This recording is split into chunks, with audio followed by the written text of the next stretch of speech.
Hola, ¿qué tal? Muy buen día, doctor Paul. A continuación le vamos a hablar acerca de nuestro proyecto final, el cual está denominado como nuestro modelo lineal de un sistema fisiológico en el asma bronquial. Nuestro equipo está conformado por Alcocer López, Roel Isaac y su servidor Daniel Flores. Ok, a continuación les voy a dar una breve explicación de lo que vamos a ver en el contenido. En el punto número uno vendrá siendo la introducción, que prácticamente sería la mecánica pulmonar. En la descripción número 2 sería la descripción del sistema. El número 3 el modelo matemático. El número 4 las funciones numéricas. Y por último veríamos las implicaciones biológicas. Ok, primero iniciamos con nuestra introducción, que es prácticamente la mecánica pulmonar. Pues es prácticamente para ver el funcionamiento del propósito de la implementación de nuestro sistema. Ok, entonces, primero, la principal función del pulmón es el intercambio de gases y para que se lleve a cabo es necesario movilizar el aire desde el ambiente hasta los alvéolos y viceversa. Esta movilización durante la inspiración debe vencer dos resistencias: la resistencia elástica del pulmón, que se opone a la distensión, y la resistencia de la vía aérea, también llamada como RAO, que se opone al paso del aire. Los pulmones y la caja torácica se encuentran en equilibrio. Si ambos se independizaran, los pulmones tendrían a colapsarse y la caja torácica a expandirse. Esta tendencia pulmonar al colapso se denomina presión de retracción elástica, PEL, o también llamada presión transpulmonar, PL, cuyo origen radica en las mallas de las fibras de elastina y colágeno tipo I del tejido conjuntivo, así como la tensión superficial de los alvéolos. Se ha postulado que el tono del músculo liso de la vía aérea periférica también podría contribuir a la retracción elástica. Al igual que una burbuja de jabón, como normalmente es el ejemplo más básico, la burbuja de jabón unida a su pajilla tiende a colapsarse si deja de insuflarse. Cada uno de los aproximadamente 500 millones de alvéolos tienen una predisposición inherente a colapsarse debido a la tensión superficial.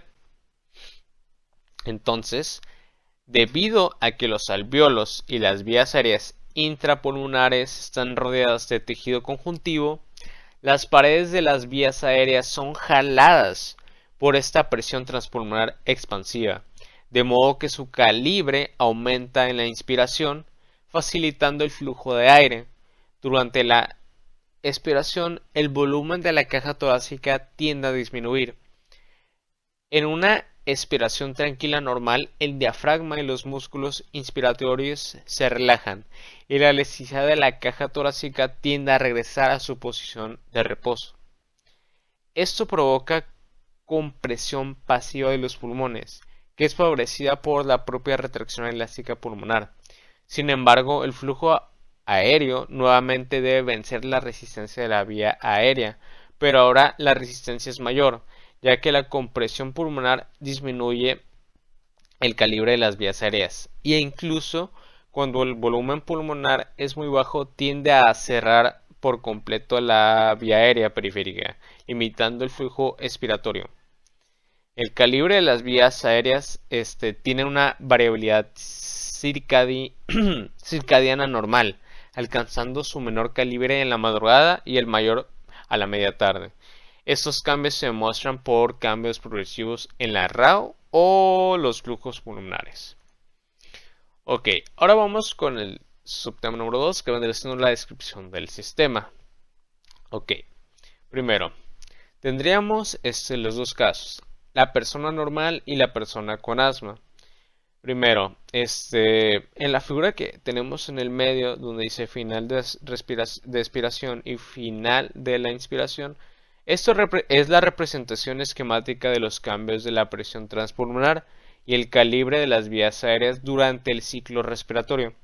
En condiciones normales, al final de una expiración tranquila, que sería el panel izquierdo, hay un equilibrio entre la presión transpulmonar y la caja torácica. Esta presión se transmite por las paredes alveolares hasta las vías aéreas, favoreciendo su apertura. Durante la inspiración, que sería el panel derecho, la expansión pulmonar hace que se intensifique la PL, lo que aumenta el diámetro de las vías aéreas. En el paciente asmático hay una disminución de la PL, como podemos ver en las flechas discontinuas, por lo que las vías aéreas no son jaladas tan eficazmente y tienden a estar más cerradas en todo momento, o incluso a colapsarse prematuramente al final de la expiración. Y ya por último, en el caso de las dos gráficas, en la comparativa de una persona con asma y una persona normal, solo sería la representación de una espirometría en condiciones normales y pues en el asma, ¿no? Durante la exacerbación asmática, pues normalmente la obstrucción parcial de las vías aéreas provoca una disminución del volumen expiratorio forzado al primer segundo de la FEP, así como otros flujos. Y pues la disminución de la presión transpulmonar PL hace que su equilibrio en la caja torácica se alcance a volúmenes más altos, provocando que la respiración tranquilas del volúmenes de corrientes ocurran a volúmenes pulmonares mayores y que aumenta la capacidad funcional residual. Ok, ahora les voy a hablar acerca de los elementos del circuito y su representación. Esta prácticamente sería la analogía de nuestro circuito RLC de la mecánica pulmonar. Ok, ahora sí voy a explicar. Entonces, primero, notamos que tenemos una corriente I1. Esta sería la representación del flujo del aire y el voltaje de entrada pues vendrá siendo pues prácticamente la presión atmosférica. Entonces, notamos que la primera corriente I1 llegaría hacia nuestro inductor LI, que LI representaría la resistencia de la vía aérea que se opone al aire. De ahí llegaría la resistencia 1, que sería nuestra resistencia elástica del pulmón, y después llegaría hacia la pared torácica y sería la representación de la compliancia que hay ahí, ¿no? Entonces, de ahí se subdividen en dos, o sea, cada pulmón, pulmón derecho y pulmón izquierdo, donde tendrán los mismos valores de resistencia y capacitancia. Entonces, R2 y R3 representarían la resistencia en el tejido pulmonar y C2 y C3 serían la compliancia del pulmón. Ok, ahora vamos hacia los valores que van a tener nuestra persona sana. En ese caso, la persona sana, nuestro inductor tendría 1 centímetro de H2O sobre litro sobre segundo. En el caso de la resistencia número 1 tendremos 8 centímetros de H2O entre litro entre segundo. Y por último tendríamos el capacitor C1, que será de 0.15 por litro entre centímetro por H2O. Y ya por último tendremos el R2 y R3, que sería 1 centímetro de H2O entre litro entre segundo. C2 y C3 sería de 0.1 litros entre centímetros por H2O. Ok, estos serían nuestros valores para la persona sana. En el caso para la persona con asma bronquial serían los siguientes, donde únicamente cambiaría nuestro inductor, nuestro capacitor número 1 y nuestros capacitores C2 y C3, que serán de la compliancia.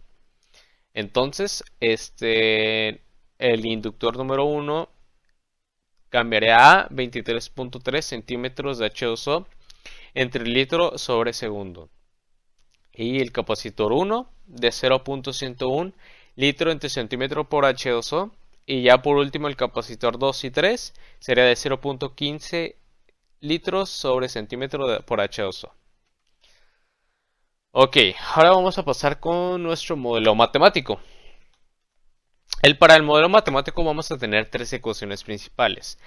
Ok, primero, notamos que tenemos de primera instancia dos mallas, donde nuestra corriente I1 se va a separar en la malla número 2, que sería prácticamente en la analogía del pulmón derecho y el pulmón izquierdo. Ok, primero vamos a hacer el análisis para la malla 1, que prácticamente sería, pues el voltaje de entrada sería igual a la inductancia de la derivada de nuestra corriente sobre este de t, ¿no? Más la resistencia por la corriente I1. Y ya después sería más 1 entre la capacitancia 1 por la integral de I1 de dt. Ok, ahí notamos que la malla también llega a la resistencia R2 y el capacitor 2. Por lo tanto, R2 está compartiendo la malla derecha, la malla número 2.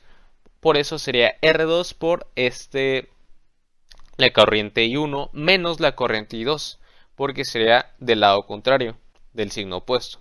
Por eso es negativo. Entonces sería más la inductancia de 1 entre la capacitancia por la integral de la misma forma de la corriente I1 menos la corriente I2. Ahora vamos a hacer el análisis de la malla número 2. Entonces vamos a analizar primero de la parte izquierda, bueno, la parte del medio que será el pulmón izquierdo. Entonces tenemos R2 por la corriente I1 menos I2 más la 1 entre la capacitancia C2 por la integral de I1 menos I2, porque igual lo estamos analizando desde la malla de aquí. De ahí lo vamos a igualar ahora sí a la parte de la derecha, donde va a ser R3 por la corriente I2, ya que la estamos analizando del lado para acá, de que la corriente I2 está solita, más 1 entre la capacitancia 3 por la integral de la corriente 2 por dt. Entonces ya estaría en el análisis de ambas mallas, ¿no? Ahora vamos a hacer el análisis de lo que vamos a buscar, que va a ser prácticamente el voltaje de salida de nuestros pulmones, que ese está dado por el voltaje de salida igual a la resistencia 3 por la corriente I2 más 1 sobre la capacitancia 3 por la integral de la corriente I2. Prácticamente porque están saliendo del mismo nodo. Prácticamente por eso decidimos tomarlo pues de ahí, ¿no? Del voltaje de salida. Ya para el caso de nuestras ecuaciones íntegro-diferenciales, lo único que hicimos fue de que de nuestras integrales, de nuestras ecuaciones principales, pues despejar las corrientes I1 y I2. Únicamente despejando lo que nos está derivando y lo que nos está integrando. Entonces solo despejamos para ambas ecuaciones de la 1 y 2 y nos dieron esos resultados de como I1 y como I2, y el voltaje de salida pues lo anexamos normalmente como está, eso no lo cambiamos. Y ya por último, ya evaluando, sacando los cálculos algebraicos de nuestra función de transferencia, todo lo tenemos que pasar prácticamente en función de S, perdón. En función de T, cambiar la función de S. Y nos quedaría de la siguiente forma, donde sería el voltaje de salida entre el voltaje de entrada de nuestra función de transferencia. Esto ya sería de manera simplificada, donde alfa de 0 prácticamente comenzaríamos como C1 más C2 más C3, que sería nuestra parte inferior de la ecuación. Y de ahí estaría alfa de 1S, alfa de 2S al cuadrado y alfa de alfa 3S al cubo. Y ya arriba tendríamos alfa 4, que sería prácticamente la sustitución de todas nuestras notaciones de manera más simplificada y ordenada.